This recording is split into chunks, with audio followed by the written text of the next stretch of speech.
Icon Venkatesh ಮತ್ತು ಅವರ ತಂಡ ಕರ್ನಾಟಕದ ಬೇರೆ ಬೇರೆ ಜಿಲ್ಲೆಗಳಿಂದ ಬಂದಂಥ ಕೆಲವರು ವರ್ಕಿಂಗ್ ಪರ್ಸನ್ಸ್ ಈ ತಂಡ ಎಲ್ಲ ಸೇರಿಕೊಂಡು ಕರ್ನಾಟಕದಲ್ಲಿ ಭಾಳಷ್ಟು ದೇವಸ್ಥಾನಗಳನ್ನು ಜೀರ್ಣೋದ್ಧಾರ ಮಾಡಿದ್ದಾರೆ. ಅದೇ ರೀತಿ ನಮ್ಮ ಕೋಲಾರ ತಾಲೂಕಿನ ಕಲ್ಲುಮಂಜಲಿ ಗ್ರಾಮದಲ್ಲಿರುವಂಥ ಕಲ್ಯಾಣಿ ಅವ್ರು ಹೇಳೋ ಪ್ರಕಾರ ಸುಮಾರು 1200 ವರ್ಷಗಳ ಹಳೆಯದಾದಂಥ ದೇವಸ್ಥಾನ ಮತ್ತು ಕಲ್ಯಾಣಿ ಭಾಳ ಕಲುಷಿತಗೊಂಡಿದ್ದು ಮತ್ತು ಹಾಳಾಗಿದೆ. ಅದನ್ನು ಜೀರ್ಣೋದ್ಧಾರ ಮಾಡೋಕ್ಕೆ ಭಾಳಷ್ಟು ಮುತುವರ್ಜಿ ವಹಿಸಿ ಬೆಳಗ್ಗೆಯಿಂದ ಮಾಡ್ತಾಯಿದ್ದಾರೆ ಮತ್ತು ನಾಳೆನೂ ಕಂಟಿನ್ಯೂ ಮಾಡ್ತೀವಿ ಅಂತ ಹೇಳ್ತಾ ಇದ್ದಾರೆ. ಸೊ ಭಾಳ ಸಂತೋಷ ಆಗುತ್ತೆ. ಇಲ್ಲಿರುವಂಥ ಎಲ್ಲ ಈ ತಂಡದ ಪ್ರತಿಯೊಬ್ಬರು ಕೂಡ ಭಾಳಷ್ಟು ಕ್ವಾಲಿಫೈಡ್ ಇದ್ದಾರೆ ಮತ್ತು ಹೈ ರ್ಯಾಂಕಿಂಗ್ ಜಾಬಲ್ಲಿ ಬೇರೆ ಬೇರೆ ಕಡೆ ಕೆಲಸ ಮಾಡ್ತಾಯಿದ್ದಾರೆ.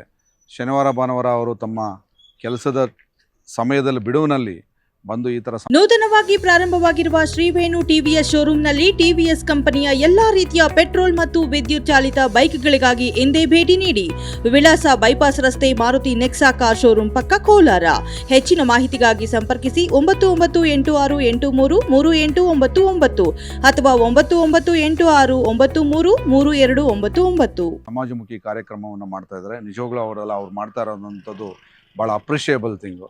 ಒಂದು ಇವರನ್ನು ನೋಡಿ ಯುವಕರು ಕಲಿಬೇಕಿರೋದು, ಸೋಷಿಯಲ್ ಮೀಡಿಯಾದಲ್ಲಿ ವ್ಯವಸ್ಥೆ ಸರಿ ಇಲ್ಲ, ಅದು ಹಾಳಾಗಿದೆ, ರಸ್ತೆ ಇದು ಹಾಳಾಗಿದೆ ಅಂತ ಹೇಳೋದಕ್ಕಿಂತ ಕೆಲವು ಎಲ್ಲಿ ಆಗೋ ಸಾಧ್ಯ ಇದೆಯೋ ಅಲ್ಲಿ ಸ್ವಲ್ಪ ಸಮಯವನ್ನು ತೊಡಗಿಸಿ ಅದನ್ನು ಸರಿಪಡಿಸೋದಕ್ಕೆ ಖುದ್ದು ಈ ರೀತಿ ಸಮಾಜಮುಖಿ ಕಾರ್ಯಗಳಲ್ಲಿ ತೊಡಗಿಸ್ಕೊಂಡ್ರೆ ಮುಂದೆ ಒಳ್ಳೆಯದಾಗತ್ತೆ ಅಂತ ಹೇಳ್ತೀನಿ.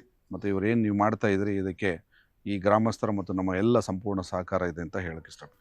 ಮಾಡಲಿ, ಒಳ್ಳೆಯದಾಗಲಿ. ಸನಾತನ ಧರ್ಮ, ಹಿಂದೂ ಧರ್ಮದ ಪ್ರತೀಕಗಳಾದಂಥ ಕಲ್ಯಾಣಿ ಮತ್ತು ದೇವಸ್ಥಾನಗಳ ರೆಸ್ಟೋರೇಷನ್ ಕಾರ್ಯಕ್ರಮ ಮಾಡ್ತಾಯಿದ್ರಿ. ಸೊ ನಿಮಗೆ ಒಳ್ಳೆಯದಾಗಲಿ ಅಂತ ಹೇಳ್ತೀನಿ. Thank you. ಎಲ್ರಿಗೂ ನಮಸ್ಕಾರ.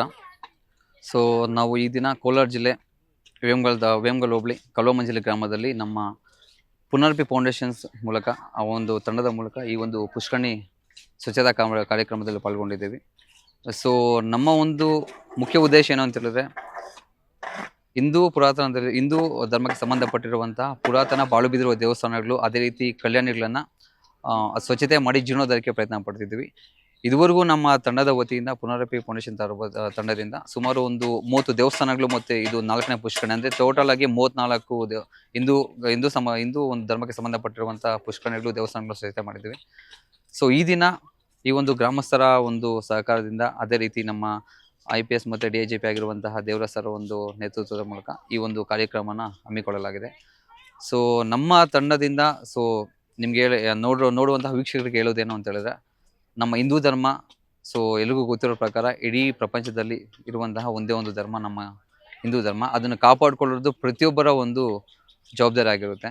ಸೊ ಈಗಿನ ಕಾಲದಲ್ಲಿ ಮೋಜು ಮಸ್ತಿಗೆ ಮನೋರಂಜನೆಗೆ ಕೊಡುವಂತಹ ಒಂದು ಆದ್ಯತೆ ನಮ್ಮ ಯುವಕರು ಖಂಡಿತ ನಮ್ಮ ಧರ್ಮ ಉಳಿಸ್ಕೊಳ್ಳೋದಕ್ಕೆ ಕೊಡ್ತಾ ಇಲ್ಲ. ಪ್ರತಿಯೊಬ್ಬರು ಎಚ್ಚೆತ್ಕೋಬೇಕು. ಸೊ ರೀಸೆಂಟಾಗಿ ಬೇರೆ ಬೇರೆ ರಾಜ್ಯದಲ್ಲೇ ನಡೀತಿರುವಂತಹ ನಮ್ಮ ಧರ್ಮ ನಿರ್ಮೂಲನೆ ಮಾಡಬೇಕಂತಲೇ ಕೆಲವೊಬ್ಬರೆಲ್ಲನೂ ಕೆಲವೊಂದು ಸಂದೇಶನ ಕೊಡ್ತಿದ್ದಾರೆ, ಅದು ಬಹಿರಂಗವಾಗಿ.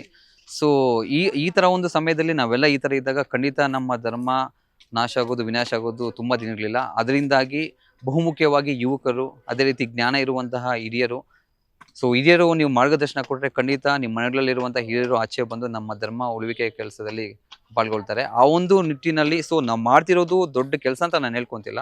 ಯಾಕಂತ ಹೇಳಿದ್ರೆ, ಒಂದು ಹಿಂದುತ್ವ ಅಂತ ಸ್ಟಾರ್ಟ್ ಆಗೋದೇ ಒಂದು ದೇವಸ್ಥಾನದಲ್ಲಿ. ಯಾಕಂತ ಹೇಳಿದ್ರೆ, ಬೆಳಗ್ಗೆ ಎದ್ದು ಒಬ್ಬ ನಾರ್ಮಲ್ ಆಗಿರುವ ಮನುಷ್ಯ ಆಗಿರ್ಬೋದು, ಬೆಳಗ್ಗೆ ಎದ್ದು ಒಂದು ಹಿಂದೂ ಆಗಿರೋನು ಕೈ ಮುಗಿತಾನೆ, ದೇವ್ರು ಕೊಡೋ ಕೈ ಮುಗಿತಾನೆ. ಅದೇ ರೀತಿ ಒಂದು ಯಾವುದೇ ರೀತಿ ಒಂದು ಹುಟ್ಟಿದಬ್ಬ ಆಗಿರ್ಬೋದು, ಬೇರೆ ರೀತಿ ಒಂದು ಯಾವುದೇ ಒಂದು ಕಾರ್ಯಕ್ರಮ ಆಗಿರಲಿ, ಮನೆಯಲ್ಲಿ ಮೊದಲು ಹೋಗಿ ಕೈ ಮುಗಿದೆ ದೇವಸ್ಥಾನ. ಅದನ್ನ ಉಳಿಸ್ಕೊಂಡ್ರೆ ಖಂಡಿತ ನಮ್ಮ ಒಂದು ಇತಿಹಾಸ ಉಳಿತೆ. ಆ ಇತಿಹಾಸ ಉಳಿದ್ರೆ ಖಂಡಿತ ನಮ್ಮ ಧರ್ಮ ಕೂಡ ಉಳಿತೆ. ಆ ಒಂದು ನಿಟ್ಟಿನಲ್ಲಿ ನಾವು ಈ ಒಂದು ಮಹೋನ್ನತ ಕಾರ್ಯ ಮಾಡ್ತಿದ್ದೀವಿ. ಈ ಒಂದು ನಮ್ಮ ಕಾರ್ಯಕ್ಕೆ ನಿಮ್ಮೆಲ್ಲರ ಒಂದು ಆಶೀರ್ವಾದ, ನಿಮ್ಮೆಲ್ಲರ ಒಂದು ಸಹಕಾರ, ಬೆಂಬಲ ಖಂಡಿತ ಬೇಕು ಅಂತ ನಾನು ಈ ಮೂಲಕ ನಿಮ್ಮಲ್ಲಿ ಕೋಳ್ಕೊತಿದ್ದೀನಿ. ಇಡೀ ನಮ್ಮ ಇವಾಗ ತಂಡದಲ್ಲಿ ನಮ್ಮ ಕರ್ನಾಟಕದ ಯಾವುದೇ ಜಿಲ್ಲೆ ಆಗೋದು 20 ರಿಂದ 25 ಜನ ಟೀಮ್ ಹೋಗ್ತೀವಿ. ಪ್ರತಿಯೊಂದು ಡಿಸ್ಟಿಕಲ್ಲಿ ಆ ಡಿಸ್ಟಿಕ್ಗೆ ಸಂಬಂಧಪಟ್ಟಿರುವಂಥ ಬೇರೆ ಬೇರೆ ನಮ್ಮ ಅನುವರ್ತಿಗಳು, ಅಂದರೆ ಇನ್ಸ್ಟಾಗ್ರಾಮ್ ಪೇಜಿಂದ ನಮಗೆ ಸಹಕಾರ ಕೊಡುವಂಥ ಕೆಲವೊಂದು ನಮ್ಮ ಅನುವರ್ತಿಗಳು ಬಂದು ಜಾಯ್ನ್ ಆಗ್ತಾರಲ್ಲಿ. ಆ ಮೂಲಕ ನಮ್ಮ ಕೈಲಾದಷ್ಟು ಒಂದೇ ದಿನದಲ್ಲಿ ಮುಗಿಸೋದಕ್ಕೆ ಪ್ರಯತ್ನ ಪಡ್ತೀವಿ. ಯಾಕಂತೇಳಿದ್ರೆ ನಾವು ಇಷ್ಟು ದೂರ ಹೋಗಿ ತುಂಬ ಕಷ್ಟ ಆಗುತ್ತೆ, ಆದ್ರೂ ಒಂದೇ ದಿನದಲ್ಲಿ ನಮ್ಮ ಕಾರ್ಯ ಮುಗಿಸೋದಕ್ಕೆ ಪ್ರಯತ್ನ ಪಡ್ತೀವಿ. ಈಗ ಬೈ ಚಾನ್ಸ್ ಏನಾದರೂ ಮುಗ್ದಿಲ್ಲ ಅಂತ ಹೇಳಿದ್ರೆ ಅಲ್ಲೇ ಸ್ಟೇ ಮಾಡಿ ಆ ಒಂದು ಕೈ ಇಟ್ಟಿರುವಂಥ ಕಾರ್ಯನ ಕಂಪ್ಲೀಟ್ ಮಾಡಿ ಹೊರಬರೋ ಸಾಧ್ಯತೆ ತುಂಬಾ ಇರುತ್ತೆ. ಸೊ ಇದು ನಮ್ಮ ಮುಖ್ಯ ಉದ್ದೇಶ ಆಗಿದೆ. ಸೊ ಖಂಡಿತ ನಿಮ್ಮೆಲ್ಲರ ಒಂದು ಸಹಕಾರ, ಅದೇ ರೀತಿ ಆಶೀರ್ವಾದ ನಮ್ಮ ತಂಡದ ಮೇಲೆ ಇರುತ್ತೆ ಅಂತ ಭಾವಿಸ್ತಾ ಇದ್ದೀನಿ. ಅದೇ ರೀತಿ ತಾವು ಕೂಡ ಬಂದು ನಮ್ಮ ಜೊತೆ ಕೈ ಜೋಡಿಸ್ಬೇಕು ಅಂತ ಕೋರ್ಕೊತಿದ್ದೀನಿ. ಧನ್ಯವಾದಗಳು.